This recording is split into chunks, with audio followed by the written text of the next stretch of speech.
Hello नमस्ते, आप सभी का स्वागत है इस वीडियो में। एंड मुझे बहुत खुशी हो रही है कि मैंने 9 दिनों का जो सीरीज़ कंप्लीट किया उससे मैं बहुत खुश हूँ। मतलब कहानियों की उसी से मैं बहुत ज़्यादा खुश हूँ, इसलिए मैंने एक बड़ी शपथ ले ली है कि मैं एक और सीरीज़ कंप्लीट करूँगी। वो है दुनिया के सभी देशों के जियोग्राफिकल, हिस्टोरिकल, पॉलिटिकल और इकोनॉमिक्स, इन चारों चीज़ों से रिलेटेड हर एक देश के बारे में एनालाइज करके आपको बताऊंगी हर एक दिन। और ये जो मेरी शपथ है वो देखते हैं पूरी हो पाती है कि नहीं। हे माता रानी, ये ज़रूर पूरा करा देना। एंड आप भी ज़रूर मेरा साथ देना, क्योंकि इसको करने में बहुत मेहनत लगने वाली है। बहुत ज़्यादा रिसर्च, बहुत ज़्यादा मुझे मेहनत करना पड़ेगा, बहुत ज़्यादा एडिटिंग वगैरह। तो आप मुझे सपोर्ट करो एंड इस वीडियो को शेयर करो यार, प्लीज़ क्योंकि यही तो है जो मुझे मोटिवेट करेगा आगे की वीडियोस बनाने में। और ये 1-2 दिन का या 9 दिन का सफ़र नहीं है, ये लगभग 200 दिनों का लगभग हो सकता है वीडियो, क्योंकि हमारे दुनिया में लगभग 200 के करीब देश है या 190, इतने तो होंगे ही, इतने हैं भी यार। तो इतना तो टाइम लगने ही वाला है। तो चलो आज की इस वीडियो की शुरुआत कर लेते हैं।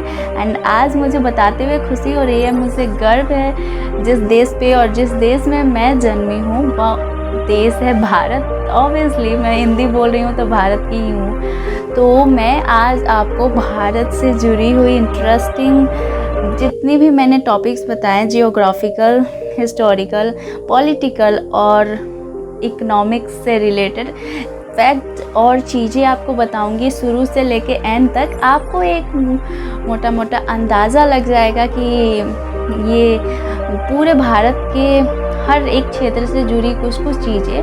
मैं पूरे डिटेल में नहीं जाऊंगी, क्योंकि अगर ऐसा बताने लगे हम तो सैकड़ों हज़ारों वीडियो कम पड़ जाएंगी हमारे भारत के लिए। लेकिन मैं ऐसा नहीं करने वाली हूँ। मैं एक आपको 10 या 15 मिनट में आपको बताने वाली हूँ कुछ कुछ चीज़ें जो कि काफ़ी इंटरेस्टिंग है एंड सुन के अच्छा लगेगा। अगर आपको पता भी है वो चीज़ें तो पता होनी ही चाहिए, क्योंकि आप खुद इस देश में रहते हो। अलग देश की चीज़ें ना पता हो तो ठीक है, लेकिन अपने देश के बारे में कुछ चीज़ें पता ना हो ये तो अलग बात ही हो गई। तो चलो आज के इस वीडियो की शुरुआत करते हैं। Let's start our video. 1.4 billion लोगों की इस धरती पे आप सबका स्वागत है, जिस महान धरती का नाम है भारत। आप सबका भारत के इस सीरीज़ में और इंडिया से जुड़ी हुई जो वीडियो मैं बनाने जा रही हूँ, जो शुरुआत करने जा रही हूँ, उससे आपको पता लग जाएगा किस लेवल की आगे की वीडियोस होने वाली है। तो चलो आज भारत की सीरीज़ की स्टार्ट कर देते हैं भारत से। तो हमारे देश की राजधानी जैसे नई दिल्ली है, हमारे इंडिया की सबसे पहले जियोग्राफिकल फिगर को देखते हैं। तो हमारा जो इंडिया है उसके उत्तर में हिमालय पर्वत है, दक्षिण में हिंद महासागर है, श्रीलंका है, इसके पूर्व में है म्यांमार, बांग्लादेश और उसी के साथ बंगाल की खाड़ी, और इसके पश्चिम में है पाकिस्तान और अरब सागर। तो ये हुई जियोग्राफिकल ढांचा। और मैं बताना चाहती हूँ हमारा जो देश है वो एशिया महादेश में है। एशिया महादेश दुनिया का सबसे बड़ा महादेश है और उसमें हम सबसे बड़े और पावरफुल स्टेट है जनसंख्या के मामले में चाइना के बाद। लेकिन अगर नई जनसंख्या की अगर होती है जनगणना तो ज़रूर हम चाइना को पीछे कर ही देंगे। वो तो 2011 से जुड़ी जनसंख्या से हम पीछे हैं, लेकिन अभी हम पीछा कर सकते हैं उसको भी, तो बड़ा देश तो बन ही जाएंगे। तो चलो इंडिया को ना प्राचीन काल में एक इंटरेस्टिंग बात बताती हूँ। भारतीय महाद्वीप बोलते थे, उप महाद्वीप। तो सोचो भारत जो है ना वो कई क्षेत्रों से, जैसे पानी से या फिर पर्वत से घिरा हुआ है, तो इसको एक अलग उप महाद्वीप बोलते थे। मतलब इतना बड़ा था।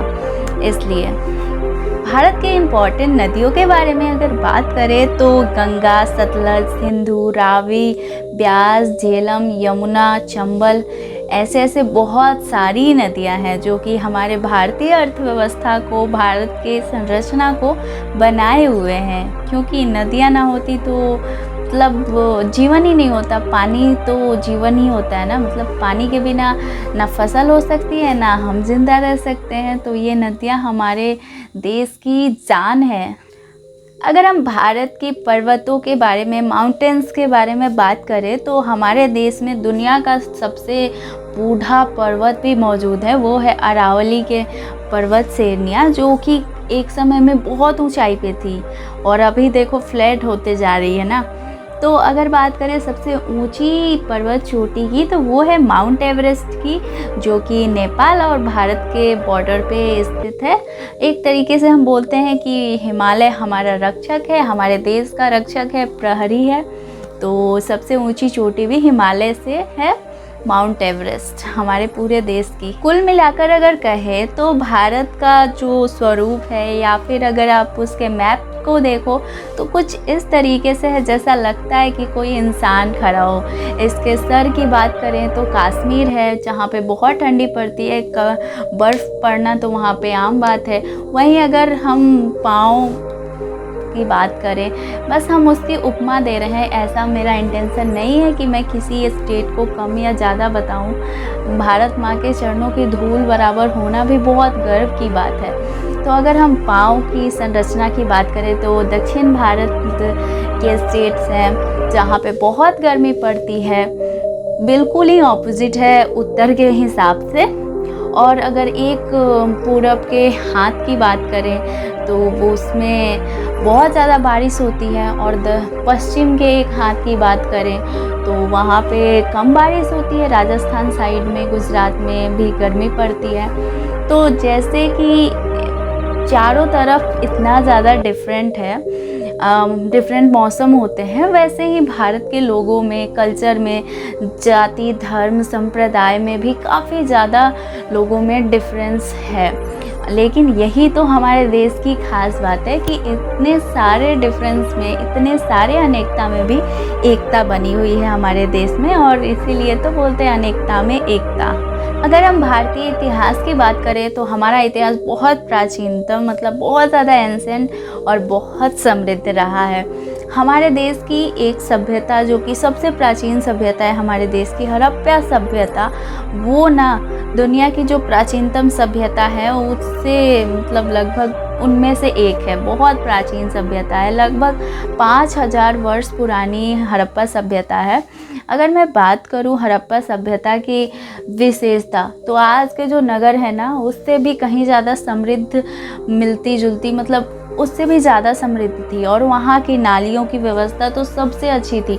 आज हमारे यहाँ बड़े बड़े शहरों में कितनी वाटर प्रॉब्लम होती है कि जैसे ही बारिश आया नाले भर गए, पूरा देश, मतलब पूरा जो शहर है वो पानी पानी हो जाता है पानी पानी। लेकिन जो हड़प्पा सभ्यता में नालियों की व्यवस्था थी उससे अच्छी तो हो ही नहीं सकती किसी आज के हमारे देश में जो बड़े बड़े महानगर है उनके भी नहीं है। वहाँ पे नालियों की ऐसी व्यवस्था थी कि जितना पानी होता था शहर का, वो बाहर एक जो नाली रहती थी, बहुत बड़ी नाला, उसमें जाके गिर जाता था। तो देखो कितना ज़्यादा समृद्ध था 5000 पहले वाला सभ्यता आज से, सोच सकते हो।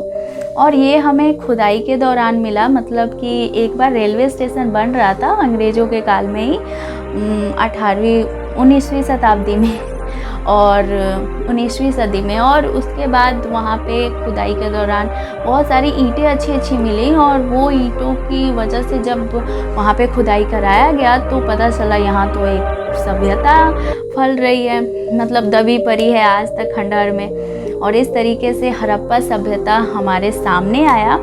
तो हमारा जो भारतीय सभ्यता है वो बहुत पुराना है, बहुत ज़्यादा एंसेंट है। उसके बाद से भी हड़प्पा सभ्यता के पतन के बाद बहुत सारे राष्ट्र, मतलब शासक वंश आए और उन्होंने भारत पे शासन किया, मतलब भारत के ही शासक वंश थे।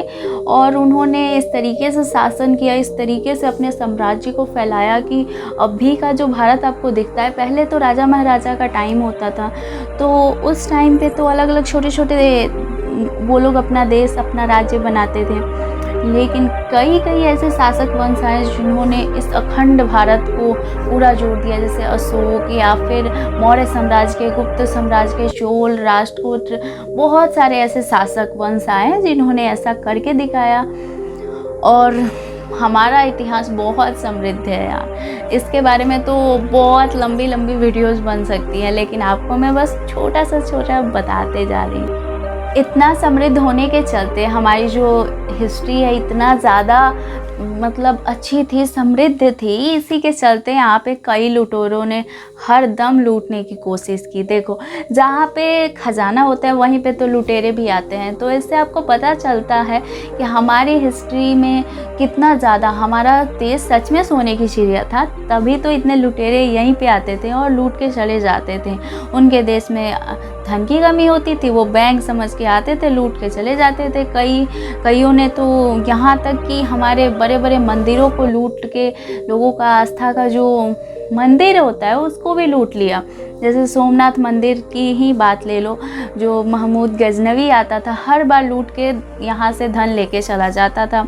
और बहुत सारे लोगों ने हर टाइम इसे लूटने की कोशिश की, इसको हर तरीके से लूटा। ये नहीं सिर्फ धन संपदा से नहीं, भारत विश्व गुरु हुआ करता था प्राचीन काल में। पूरी दुनिया से लोग यहाँ पढ़ने आया करते थे। आज यहाँ के स्टूडेंट पूरी दुनिया में पढ़ने जा रहे हैं, पहले पूरी दुनिया से लोग यहाँ पे पढ़ने आते थे। नालंदा विश्वविद्यालय, तक्षशिला विश्वविद्यालय, इतने बड़े बड़े यूनिवर्सिटीज़ थे ना कि पूरी दुनिया से लोग यहाँ पे आते थे पढ़ने। लेकिन ये कई सारे ऐसे ऐसे लुटेरे आए जिन्होंने उसे खंडहर बना दिया।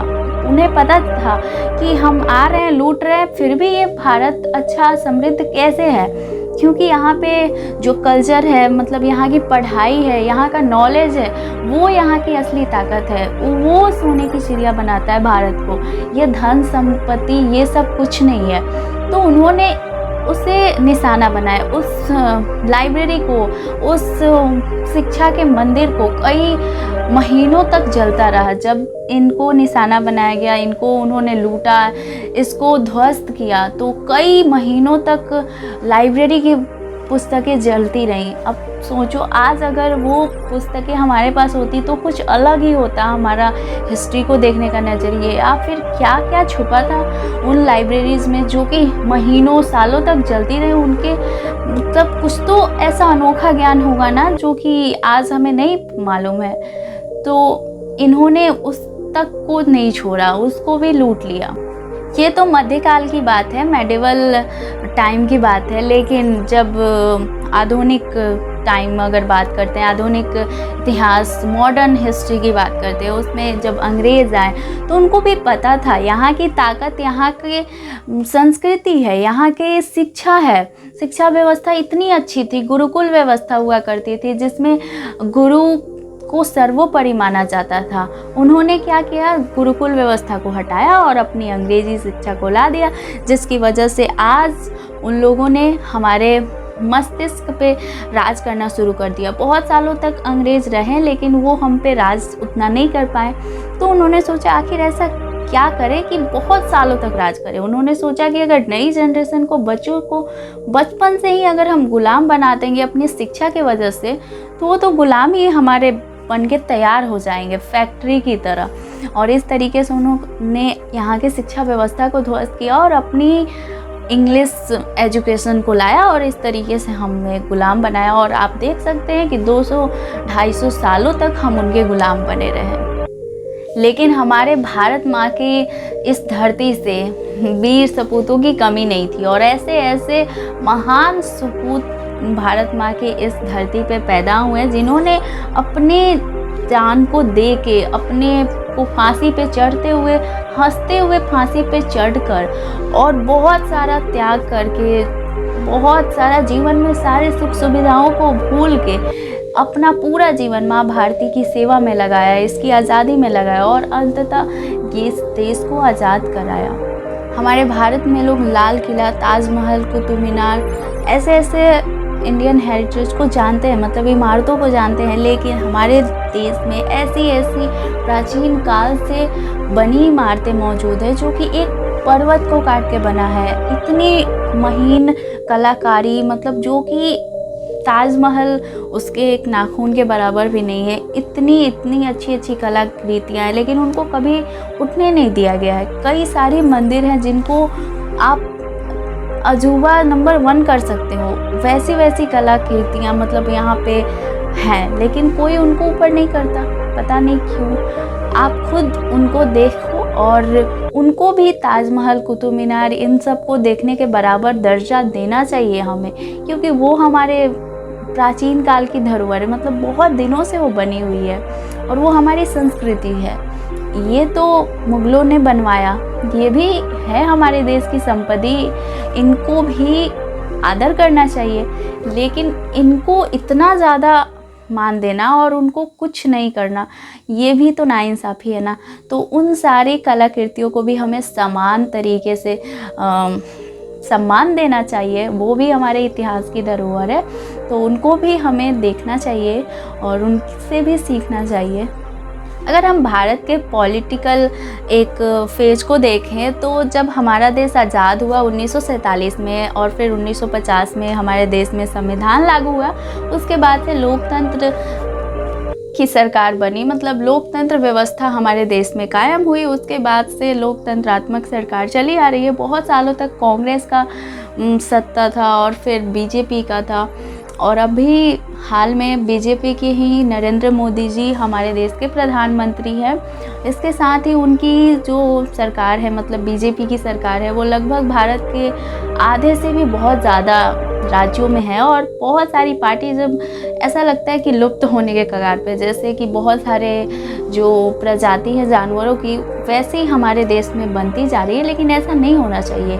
जो विपक्ष है उसको भी स्ट्रॉन्ग होना चाहिए, तभी एक देश के लोकतंत्र को मजबूत कोई बना सकता है, तो उनको भी मजबूत होना चाहिए। और लेकिन उनमें मजबूती नहीं रही है, तभी तो भारत की जनता उन्हें नहीं चुन रही है।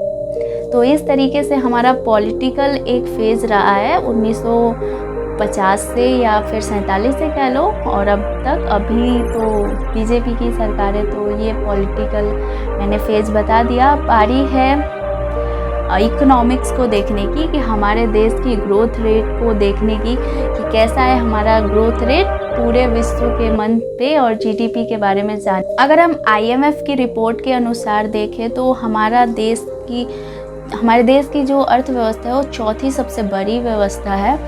और अगर विश्व बैंक की एक रिपोर्ट के अनुसार देखें तो हमारे देश में जो शिक्षा व्यवस्था है वो 170 में से 136वें नंबर पे आती है, लेकिन मतलब शिक्षा में जो खर्च की जाती है पैसे, उस मुकाबले 170 देशों में 136वें नंबर पे आते हैं हम, मतलब कम खर्च करते हैं, लेकिन होमवर्क कराने के मामले में हम पहले नंबर पे हैं। That's very interesting.